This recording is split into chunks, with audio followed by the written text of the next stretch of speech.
Greed proved the downfall of these serial robbers who struck in nothing more than underwear. Known as the SwimmingTrunk Gang and the skimpiest robbers to strike Singapore in 1975, these folks' modus operandi was unique to say the least.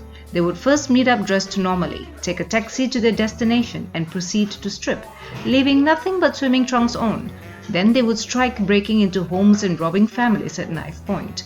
With the loot, they would return to where they had placed their clothes, flag a taxi and flee. Was justice served? Let's find out.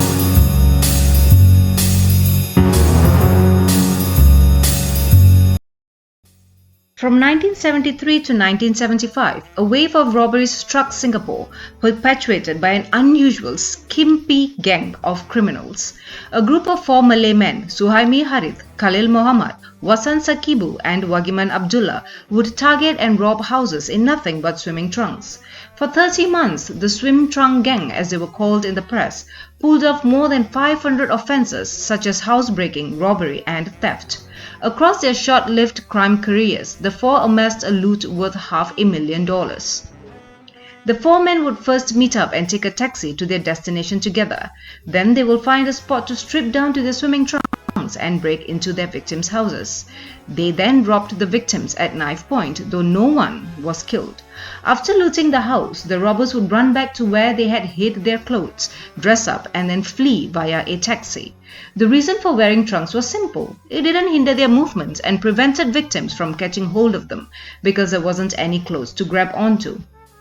The gang favored small tools such as screwdrivers, spanners, pliers and wire cutters. Often their targets would be semi-detached houses, terrace houses and bungalows, big houses that indicated the victim's wealth.